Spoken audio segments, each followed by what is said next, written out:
Alan came home this morning and went straight to bed. Not 2 hours later, his wife Kelly started waking him up with her loud screaming. Alan, it's time for you to go to work. Did you forget your boss threatened to fire you if you're late again? And you can quit now. We still have 8 years to pay the mortgage, she said, and she walked around the house. I don't want to. Leave me alone, Alan said and rolled over onto his other side. Kelly was pissed off. What did I just hear? You don't want to go to work? Do you want any of the things I do day in and day out? Do you think I like driving 3 kids to daycare every morning, picking them up in the evenings, and then cooking dinner for the whole family, then doing the house cleaning, and then sitting down and reading books for each of the kids? Kelly exclaimed. I just want to sleep. I don't want to hear your outrage. Go away, honey. I'm really tired from the night, Alan said, and now he put his hand under the pillow. But Kelly wasn't satisfied with that answer.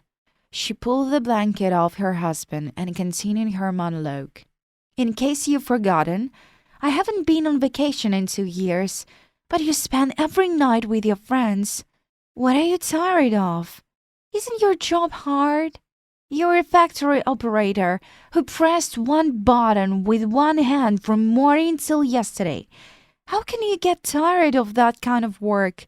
Alan, you're just a lazy bastard who won't admit it. Mom, why are you yelling so loud in the morning? You are keeping me awake. Millie, the eldest daughter, who was coming out of her room, was indignant. And it's all about you too, Millie. You're completely indifferent to the housework. And I need your help. When was the last time you sat with your little brothers and read them a story? When did you take them for a walk? All you do is run around with girlfriends and parties. You're not good at all. Kelly was outraged. Millie once again wanted to remind her mother that she had given birth to the 3 younger children for herself. At least, she hadn't consulted with her eldest daughter before giving birth and hadn't informed her that she wouldn't have to be the one to raise them. There had been such a conversation between mother and daughter before, and every time it ended badly. Kelly managed to stop her monologue briefly when she was distracted by a phone call. Yes, I'm listening. I understand you're from the bank and you call me to remind me to make the next mortgage payment. No, I don't forget anything. But it seems my husband Alan forgot something. Will you be so kind as to call him too and remind him more often how much money we owe you? Because this morning he said he didn't want to go to work. You see, it's hard for him to push a button all day with one hand and flip through a naked magazine with the other. Thank you for listening. Now I have a family to take care of. Kelly shouted into the phone and ended the conversation. Alan had to get up and go to work. He did not get enough sleep, so he did his work very badly. His boss had to run around all day and correct his mistakes. By evening, both were tired. The boss called Alan in for an honest talk. Alan, you have always done a bad job, and today was a total disaster. You can't be so irresponsible. You have to be more careful. I forgive you this time, but if it happens again, I will have to fire you. Remember that, said the man. Now Alan was angry. I'm bored doing this job. Hell, for the last 7 years, I've done every day for the last 7 years is push the miserable button. Don't you think it's time to make me the boss? Or a 3-fold pay rise at least? Alan posed a counter question, and the boss only responded with indignation. Alan, you're wrong. To be a boss, you have to do a better job. And for the last 7 years, I haven't been able to get that from you. You've been a blubbermouth, and you're still a blubbermouth. You can thank your wife Kelly every time she convinced me not to fire you, said the boss. While Alan was arguing with his supervisor, another employee of the same plant, Jill, burst into his office. Boss, I can't get to work tomorrow because I have a bachelor party planning for tonight. We're gonna drink and dance and drive around town all night, so I need to get some sleep tomorrow. Please don't bother me with your calls, he said and hurried out the door. Jill, wait for me, I'm coming with you, Alan said and followed him too. Hey, how do you manage to put your boss in his place so well? I don't do that. I'm tired. And at home my wife won't let me rest. I'm miserable. My life has failed me. I don't want to do this anymore, Jill. Teach me to live like you too, he said. Relax, buddy. I lied about the bachelor party. I'm actually doing something much bigger than that. I know how to make a couple $1 million in a week and then split in the face all of those bosses and wives. Go to an island somewhere and live the life. What do you think? Jill asked. Alan became seriously interested. Jill, in case you've forgotten, I've always been there for you in times of need. You need to get me in this plan. It'll be easier and more fun with two of us. What are you doing? He asked. Let's go to my garage. I will show you around, Jill said, and they went together to an abandoned industrial area where no one had set foot in ages. Jill opened the door of one of the garages, and Alan saw an incredible picture. There was a huge transistor with 100 small bulbs and 1,000,000 wires in the room. At the other end of the room hung a blackboard with formulas and schematics. This is my design. It's a device for communicating with aliens, said Jill proudly. Alan didn't know whether to be indignant or to laugh.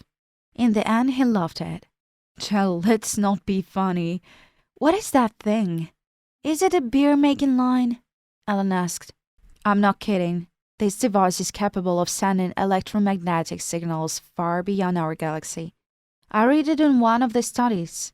Aliens tend to go to areas where the electromagnetic waves are strong, Jill told me. What the hell do we need them for if they exist? What are you going to do with those strange creatures? First, I want to talk to them and find out how people live on their planet. I'm sure it's different for them. They don't have to work to live. They get everything for free. And their women are cool. I heard alien women have 3 bulbs each. Imagine how cool that is, Jill said, and Alan saw a sick gleam in his eyes. So, are you suggesting we live with them? Alan wondered. No, of course not. We will get all the information from them. Videotape it all. We will take pictures with them and send them to journalists all over the world. Imagine, they'll be standing in line to see us on a TV. And we will charge them money for that too. And then we will turn the aliens into ufologists. Those are the guys who collect alien remains on Earth. But none of them have been able to see them alive, let alone communicate with them. We will give them that. We will keep their ship. We will rent it out to the crazy rich people of our planet who dream of going to their planets. It's worth a lot of money. A couple of clients like that, and you and I could be out of work for the rest of our lives, told Jill. It's the dream of my life, Alan exclaimed. Then, this Saturday night, you should bring your pickup. We will load up my transistor and take it to the mountains. It works better up there. And it's better for the aliens. They're cryptic. Don't like to be seen by Earthlings. They think we're savages. So we shall provide them with a suitable atmosphere, Jill suggested. Alan gladly agreed. From that day on, he was highly motivated. He often visited the car dealership nearest his home, and even had time to look at the couple of sports cars for himself. He had not told his wife a word about his plans and prospects. Alan had come home early from work that day on purpose. He had been meaning to talk to his wife's eldest daughter for a long time. Millie, what do they teach you at your university? Science. I hope you're familiar with it, Alan asked. What kind of questions? I'm just studying physics. Why are you suddenly interested in science? Millie asked. A friend of mine has been into scientific research for a long time, and I'm helping him with it. He's got a lot of promise, said Alan. Millie laughed in response. Alan, I don't notice any scientists among your friends. You're just making up another story to get out of doing chores and not helping my mom. Science is a serious business, and you have to do it all the time, replied Millie. No one's arguing that you need to get serious. My friend is doing well. There's just one small detail left. His transistor needs a new sensor, and to do that, we need to do some calculations. I already told him you're good at this stuff. Why don't you give us a hand, huh? I'll buy you a book when my friend gets his millions for the development, said Alan. Millie laughed for a long time, but when Alan told her about the craziness himself was into, she wanted to go to that weird jail and see for herself. So, towards evening, they got into Alan's pickup and headed towards the industrial area. Jill met them there, showed Millie his invention, and briefly explained how it worked. Millie listened attentively, asked a million questions, and then became interested herself. You've got it right. Only the seniors should be installed on a different principle. I will help you with the calculations, but another day. The theory of your designs is fine, but I'm also very interested in what will happen in practice. If you allow me, I would like to participate in this case too, Millie asked. All right, just in confidence. You and Alan should come here in the evenings. The transistor is set to run at night. Alans don't like to travel during the day, said Jill. And from that day on, Millie started disappearing at night and coming home in the morning. Her mother resented her all the time, but Millie never told her anything. She was looking forward the day when everything will be ready and they will watch with bated breath the arrival of extraterrestrial civilization with further communication. Callie was late for kindergarten today as usual, because she got held up at the clinic where she works as a nurse. It's a tough job. Sometimes she can find time for lunch. Sometimes she can manage to sit down for even 5 minutes all day. But every time Callie thinks of her young children and the big house they recently bought with a mortgage, she forgets her fatigue and goes to work hard. While Callie was standing in traffic, she got a call from her kindergarten teacher. Half an hour ago, your son Romy disappeared. Maybe he went home. He's been resenting you for coming late to pick him up lately, she said. Damn it. How can a 6-year-old boy travel the distance by himself? I assure you, I'm going to shoot you, Callie replied, and then pressed the gas pedal of the car. When she arrived at the daycare center, her 2 youngest children sat back. Romy told us that he will leave home, that he was big enough to live on his own.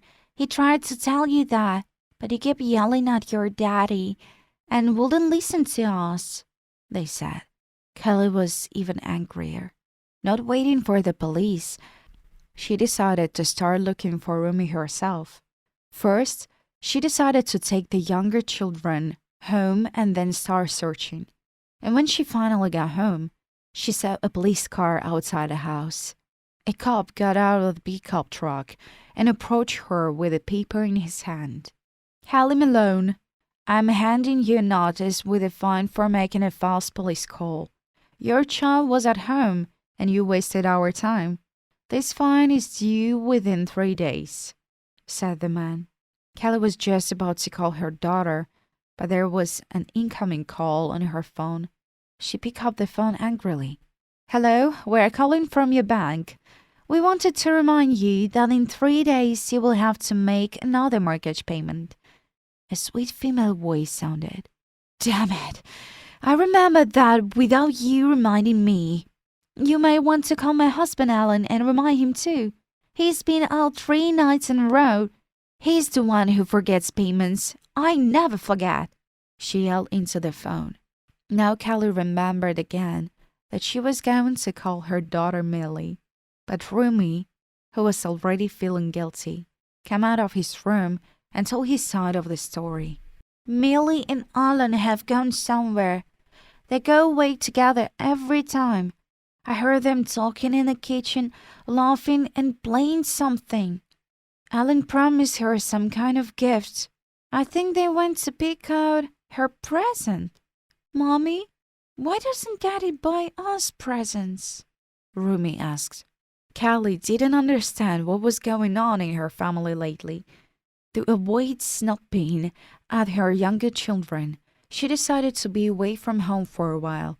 As she sat on a bench outside her house, she met her neighbor, Sarah. Sarah usually knows about everything going on in the world, from the move of the President of the United States to the personal lives of her neighbors.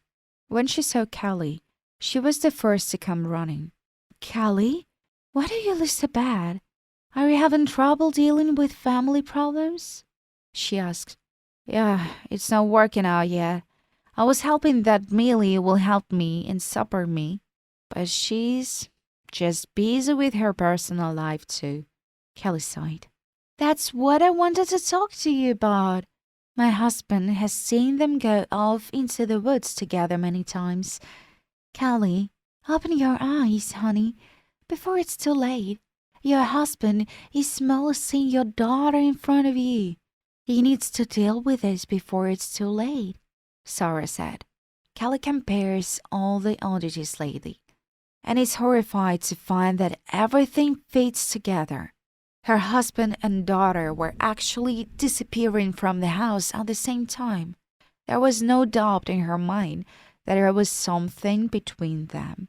Kelly frantically called her daughter and husband in turn all night, but both were out of cell phone range.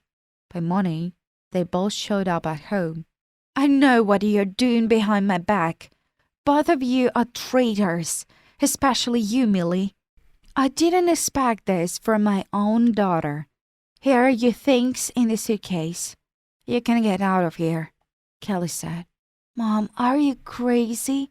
What are you talking about? Alan and I are in the middle of a case. It's a very interesting case. I will take my time and tell you about it sometime, promised Millie. But her mother wouldn't listen. She used her daughter's last word and got her to leave the house. Alan watched silently at first. A little later, he too packed his bags and told his wife that he was leaving home. He said that Kelly has been unfair to his daughter. Kelly wanted to explain everything to him, but he wouldn't listen to her. Alan was straight to Jill's house. The other day, they had conducted the last transistor tests and were going to meet an extraterrestrial civilization this Friday night. What do you intend to do next? Jill asked.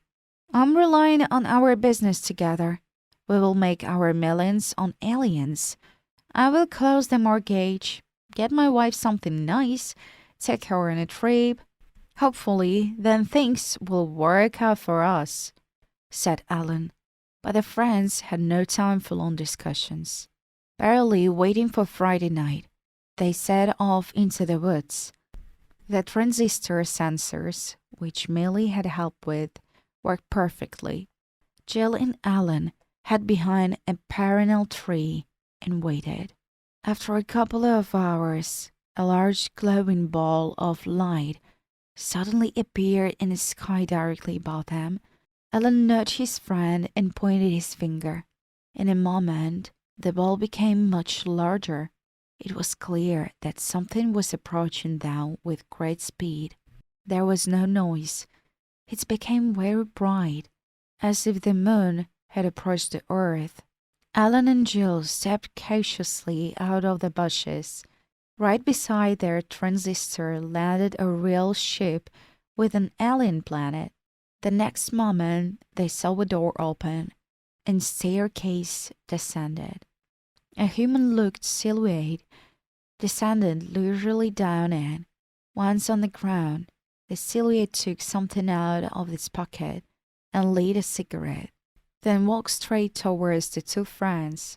"Well, scientists, welcome. Why did you call us?" he asked. Alan and Jill made sure that the aliens looked just like Earth people. They even spoke in an understandable language. "How are things on your planet? It's everyone alive and well." "We are fine too," Jill answered, confused.